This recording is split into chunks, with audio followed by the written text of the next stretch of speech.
Part 2. And the Word was made flesh. Page 95. Smoke parks. Because I wouldn't go to his house, not that he asked me to, we both know that our secret friendship can take place only in public. Every Friday, our school has a half day for professional development, and today, Aman and I shuffle to the smoke park nearby. I've never smoked weed, but I think Aman does sometimes after school. I smell it on his sweater and know the crowd he chills with. But today, the park is ours, and we sit on a bench with more than our forearms accidentally rubbing. His fingers brush against my face as he places one of his earbuds in for me.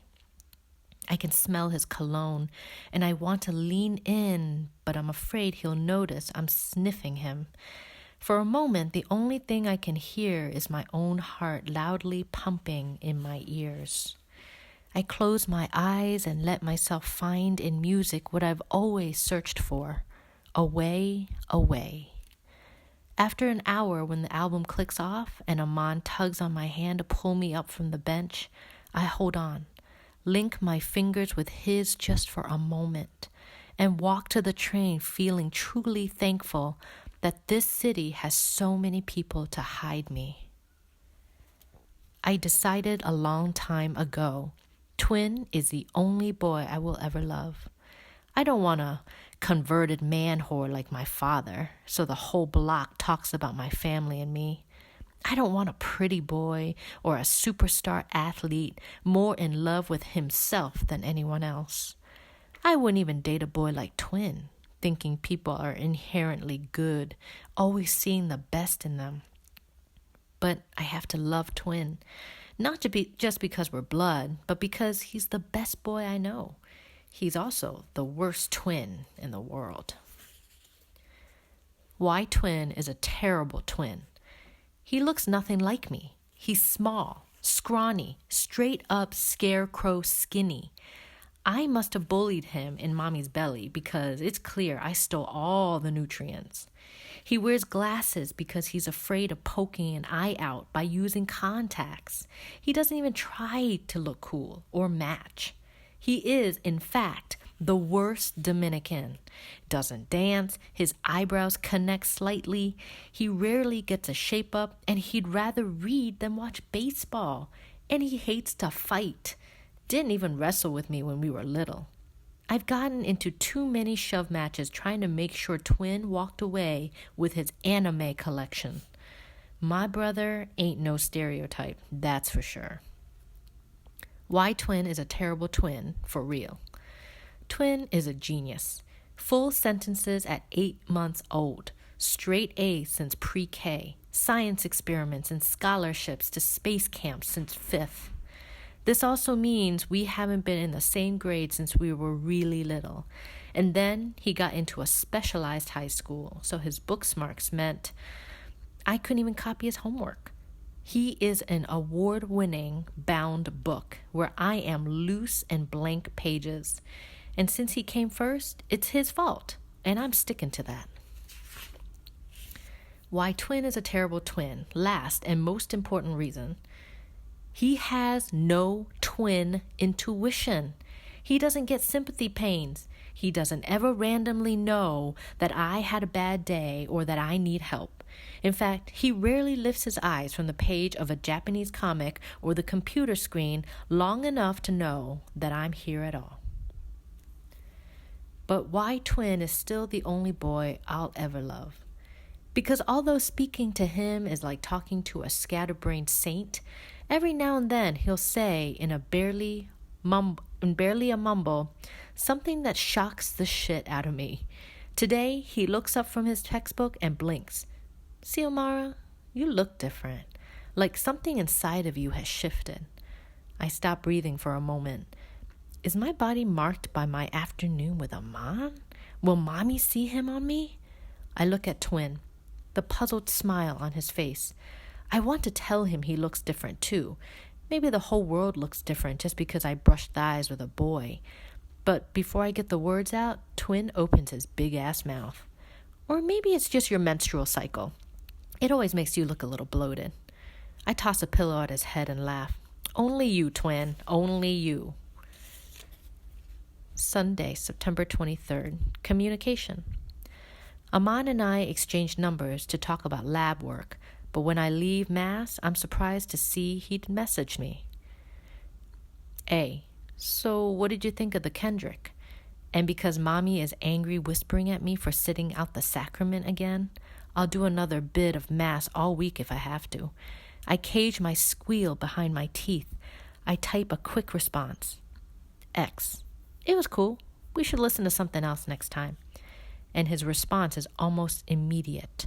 A. Word. About A. Every time I think about Aman, poems build inside me, like I've been gifted a box of metaphor Legos that I stack and stack and stack. I keep waiting for someone to knock them over, but no one at home cares about my scribbling. Twin. Oblivious, although happier than he usually looks. Mommy, thinking I'm doing homework. Poppy, ignoring me as usual, aka being Poppy. Me, writing pages and pages about a boy and reciting them to myself like a song, like a prayer. Monday, September 24th, catching feelings. In school, things feel so different. Miss Galiano asked me about the spoken word poetry club, and I try to pretend I forgot about it. But I think she can tell by my face or my shrug that I've been secretly practicing. That I spend more time writing poems or watching performance videos on YouTube than I do on her assignments. At lunch, I sit with the same group I sat with last year, a table full of girls that want to be left alone. I find comfort in apples and my journal, as the other girls read books over their lunch trays or draw manga or silently text boyfriends, sharing space but not words. In bio, when I lower my ass into the seat next to Aman, I wonder if I should sit slower or faster, if I should write neater or run a fingertip across his knuckles when Mr. Bildner isn't looking. Instead, Aman and I pass notes on scrap paper, talking about our days, our parents, our favorite movies and songs, and then next time we'll go to the smoke park. If my body was a country club soda bottle, it's one that has been shaken and dropped, and at any moment it's going to pop open and surprise the whole damn world. Notes with Aman. A. You ever mess with anyone in school? X. Nah, never really be into anyone. A. We not cute enough for you? X. Nope, you ain't. A. Damn, shit on my whole life. X. You just want me to say you cute. A. Do you think I am? X. I'm still deciding. Tuesday, September 25th.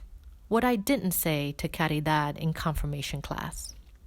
I wanted to tell her that if Aman were a poem, he'd be written slumped across the page, sharp lines and a witty punchline written on a bodega brown paper bag. His hands writing gently on our lab reports turned into imagery, his smile the sweetest, uncliched simile. He is not elegant enough for a sonnet, too well thought out for a free write, taking too much space in my thoughts to ever be a haiku. Lectures. Mira, muchacha. I'm not sure if your eyes can roll so hard in your head that a stranger could use them as a pair of dice, but if they can, someone just bad lucked on snake eyes. When I was waiting for you, I saw you whispering to Caridad in the middle of your class. Do not let yourself get distracted so that you lead yourself and others from la palabra de Dios. And although the night has cooled down, the fading summer heat, sweat breaks out on my forehead. My tongue feels swollen, dry and heavy with all I can't say. Ms. Galiano's sticky note on top of assignment 1.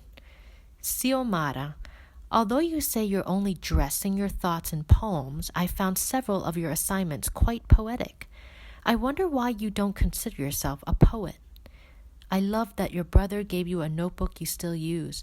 You really should come to the poetry club. I have a feeling you get a lot out of it. G.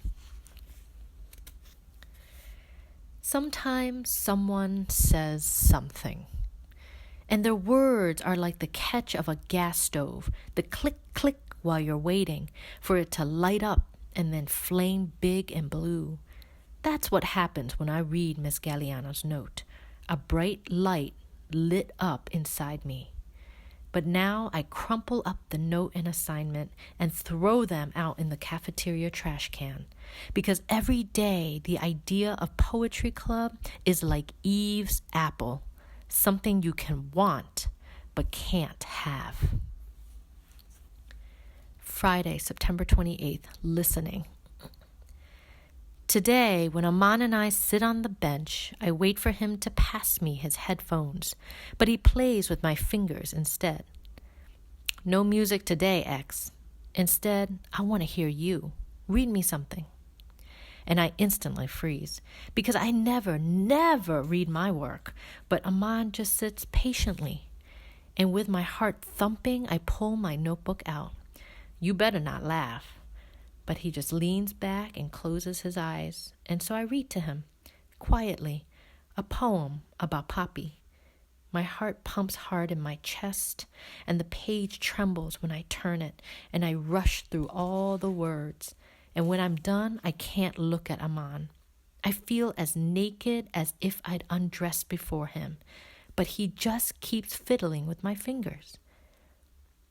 Makes me think of my mother being gone. You got bars, X. I'm down to listen to them anytime. Mother business. Aman and I don't really talk about our families like that. I know the rules. You don't ask about people's parents. Most folks got only one person at home, and that person isn't even always the egg or the sperm donor. But I feel like I said too much and too little about Poppy, and now I want to know more about Aman's family. Can you tell me about your mom's? Why is she gone? His mouth looks zipped up silent. We are quiet for a while, and there's no noise to cover my shiver.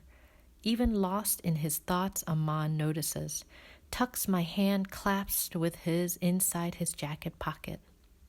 I'm glad the cold breeze is a good excuse for why my cheeks go pink. He finally looks at me, his eyes trying to read something in my face. I don't expect him to ever answer. And then he does. My mom's was a beautiful woman. She and Pops married when they were teens. He came here first, then sent for us. I was old enough when I came here that I can remember Trinidad. The palm tree behind my grandma's house, the taste of backyard mangoes, the song in the voice every time someone spoke. I was young enough to learn how my accent could be rolled tight between my lips until this country smoked it out into that clipped, good accented English. My mother never came, you know. She would call every day at first and always tell me the same thing. She was handling affairs. We'll be together soon. She calls every year on my birthday. I've stopped asking her when she's coming. Pops and I get on just fine. I've learned not to be angry. Sometimes the best way to love someone is to let them go. Warmth. Aman and I walk from our park, but instead of walking straight to the train, we skip the station, then the next. We are silent the whole walk. Without words, we are in agreement that we'll walk as far as we can this way. My hand held in his pocket. Each of us keeping the other warm against the quiet chill. Tuesday, October 9th, the next couple of weeks. Pass by like an express train, and before I know it, October has cooled the air, and we're all pressed into hoodies and jackets. I try to avoid Miss Galiano, who always reminds me I'm more than welcome to join Poetry Club. Aman and I don't share a lunch period, but we walk together to the train after school, listening to music or just enjoying the quiet. I think we both want to do more, but I'm still too shy, and he's still too Aman. which means he never presses too hard, and I have to wonder if he's being respectful or isn't feeling me like that. But he wouldn't be hanging out with me so much if he wasn't feeling me, right? And although I still want to stay seated during communion, I get up every time, put the wafer in my mouth, then slip it beneath the pew, my hand shaking less and less every time I do. The hardest thing has been Tuesdays. I sit in confirmation class knowing I could be in poetry club instead, or writing, or doing anything other than trying to unhear everything Father Sean says. And I do a good job of pretending.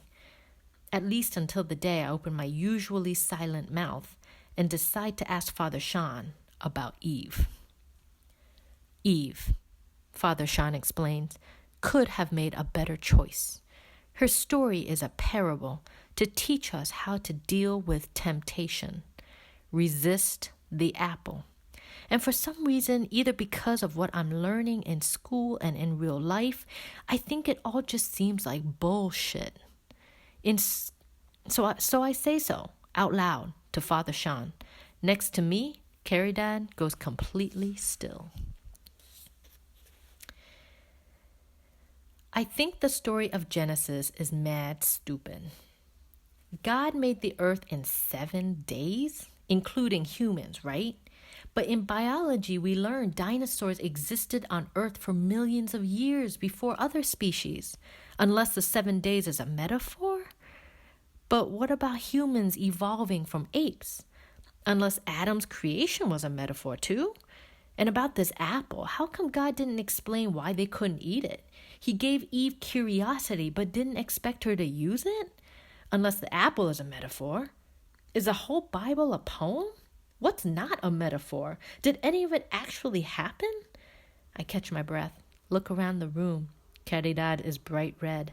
The younger kids are silent, watching like it's a WWE match. And Father Sean's face has turned hard as a marble altar. Why don't you and I talk after class, Xiomara? As we are packing to leave. See, Xiomara, if Father Sean says something to your moms, it's going to be a hot mess. X, so what? Aren't we supposed to be curious about the things that we're told? C, listen, don't come at me like that, Xiomara. I'm just trying to help you. X, I know, but they were just questions. Aren't priests obligated to confidentiality? C, that wasn't a confession, Xiomara. X, doesn't say, wasn't it? Father Sean tells me I am distracted in confirmation class. Tells me perhaps there is something I'd like to discuss besides Eve. Tells me it's normal to be curious about the world. Tells me Catholicism invites curiosity. Tells me I should find solace in a forgiving religion. Tells me the church is here for me if I need it. Tells me maybe I should have a conversation with my mother. Tells me open and honest dialogue is good for growth. Tells me a lot of things, but none of them an answer to anything I asked. Answers. After Father Sean's lecture, he seems to expect answers from me. I stare at the picture behind his desk. It's him in a boxing ring holding a pair of gold gloves. You still fight, Father Sean? He cocks his head at me, and his lips quirk up a bit. Every now and then I get into the ring to stay in shape. I definitely don't fight as much as I used to. Not every fight can be fought with gloves, Xiomara. I stand. I tell Father Sean I won't ask about Eve again. I leave church before he asks me something I can't answer. Rough Draft Assignment 2. Last paragraphs of my biography. And that's how Xiomara, bare-knuckled, fought the world into calling her correctly by her name, into not expecting her to be a saint, into respecting her as a whole grown-ass woman. She knew since she was little the world would not sing her triumphs, but she took all of the stereotypes and put them in a chokehold until they breathed out the truth. Xiomara may be remembered as a lot of things: a student, a miracle, a protective sister, a misunderstood daughter, but most importantly, she should be remembered as always working to become the warrior she wanted to be.